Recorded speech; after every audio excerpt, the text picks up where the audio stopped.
প্রশ্ন জাগে, একজন শিক্ষকের দায়িত্ব কি শুধু শ্রেণীকক্ষের চার দেয়ালের মধ্যে সীমাবদ্ধ? আমার ছাত্রছাত্রীরা যখন রক্তাক্ত, তখনও কি আমি তাদের পাশে দাঁড়াতে পারবো না? আপনারা জেনে থাকবেন, গত 2 বছরে আমরা শিক্ষার্থীদের নানান আন্দোলনের সময় একসাথে ছিলাম এবং সে আন্দোলনগুলোকে আমরা যাতে শিক্ষার্থীরা ক্ষতিগ্রস্ত না হয় সে বিষয়টি এনশিওর করার চেষ্টা করেছি। এখানে জগন্নাথ বিশ্ববিদ্যালয়ের দল মত নির্বিশেষে সকল মতের শিক্ষার্থীদের একটা সৌহার্দ্যপূর্ণ সম্পর্ক বিরাজমান ছিল।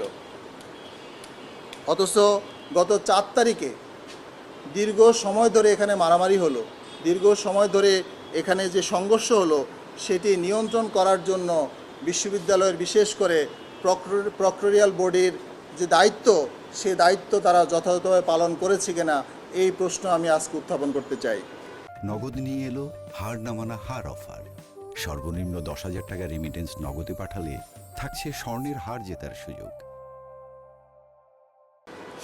এবং একই সাথে বলতে চাই, এখানে কারোর অবহেলা রয়েছে কিনা এবং এই সংঘর্ষে কেউ উস্কে দিয়েছে কিনা এটাকে অবশ্যই তদন্তের মাধ্যমে বের করে আনতে হবে। প্রিয় সাংবাদিকবৃন্দ, এরপরে যেটি হয়েছে, যেটি সবচেয়ে ভয়ঙ্কর এবং দুঃখজনক, জগন্নাথ বিশ্ববিদ্যালয়ের শিক্ষার্থী পরিচয় শুনলেই মানুষ আক্রমণ করার জন্য আসা যে একটা টেন্ডেন্সি আমরা লক্ষ্য করেছি 4 তারিখ এবং এর সন্ধ্যার পর থেকে বা ওই সময়কালে, এটি আমাদের জন্য মানে একটা ভিন্ন চিত্র আমাদের সামনে তুলে ধরেছে। বিশেষ করে আমি একটা কথাকে খুব সিরিয়াসলি জোর দিব যে হসপিটালে আক্রমণ করা, একাধিকবার আক্রমণ করা, এটি বাংলাদেশের 24 জুলাই বিপ্লব পরবর্তী রাষ্ট্রে এটি কখনোই মেনে নেওয়া যায় না। হসপিটালে আক্রমণ হওয়া, আমার শিক্ষার্থীদের আহত করা, আমার শিক্ষার্থীদেরকে সেখানে সঠিকভাবে চিকিৎসা দিতে না দেওয়া, এই বিষয়গুলোর ব্যাপারে আমি মনে করি আমাদের রাষ্ট্র, সরকার এবং আপনারা যারা মিডিয়াতে কাজ করেন আমাদের সকলকেই এখানে আন্তরিকভাবে সহযোগিতা করতে হবে। প্রিয় সাংবাদিকবৃন্দ,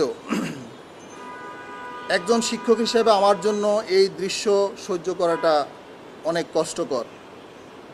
আমার শিক্ষার্থীরা শিক্ষা প্রতিষ্ঠান থেকে রাস্তায় নামার পরে তারা যদি আক্রান্ত হয় সেটি কোনোভাবেই আমরা মেনে নিতে পারি না। বিশেষ করে আমরা দেখেছি গতকালকেও জগন্নাথ বিশ্ববিদ্যালয়ের যকসুর একজন নির্বাচিত প্রতিনিধিকে সোহরাওয়ার্দী কলেজের সামনে আহত করা হয়েছে, যেটি অত্যন্ত দুঃখজনক এবং এর যাতে সুস্পষ্ট বিচার হয়, যারা এই অপকর্মের সাথে যুক্ত রয়েছে সেটি আমরা দাবি করতেছি। পরিশেষে বলবো, এই বিশ্ববিদ্যালয় আমাদের সকলের।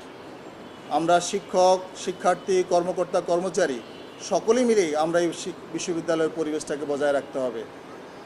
এই বিশ্ববিদ্যালয়ের পরিবেশ বজায় না থাকলে এদেশের মানুষের ট্যাক্সের টাকায় যে বিশ্ববিদ্যালয় চলে, মানুষের ট্যাক্সের টাকায় আমাদের বেতন হয়, এই বিশ্ববিদ্যালয় যদি ঠিকমতো না চলে এটি একটি বড় নেগেটিভ বিষয়, নেতিবাচক বিষয় হিসাবে আমি মনে করি।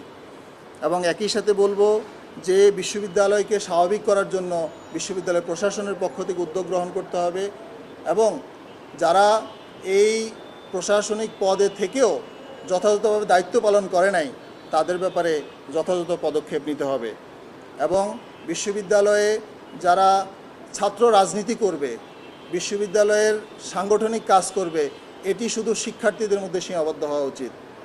বিশ্ববিদ্যালয়ে ছাত্র রাজনীতি করার যে অনুমতিটা সেটা শুধু ছাত্রদের জন্য হওয়া দরকার, নিয়মিত ছাত্রদের জন্য হওয়া দরকার।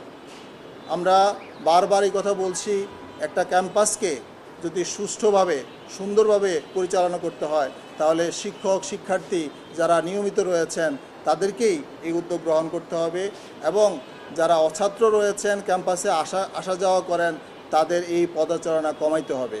আমি বলবো একটা কথা, যে আপনার শিক্ষাজীবন যখন শেষ হয়ে গিয়েছে আপনি অ্যালামনাইতে অংশগ্রহণ করেন, অ্যালামনাইতে অংশগ্রহণ করার মধ্য দিয়ে আপনি আপনার কাজগুলো বিশ্ববিদ্যালয়ের সাথে সম্পর্ক ঠিক রাখেন, কিন্তু এখানে নিয়মিত শিক্ষার্থীদের সাথে যে রাজনৈতিক কর্মকাণ্ড সেটি যাতে না করা হয় এবং বিশ্ববিদ্যালয় প্রশাসন যাতে সেখানে উদ্যোগ গ্রহণ করে, এই উদাত্ত আহ্বান রেখে আমি আমার এই সংবাদ সম্মেলনের মূল বক্তব্য এখানে শেষ করতেছি।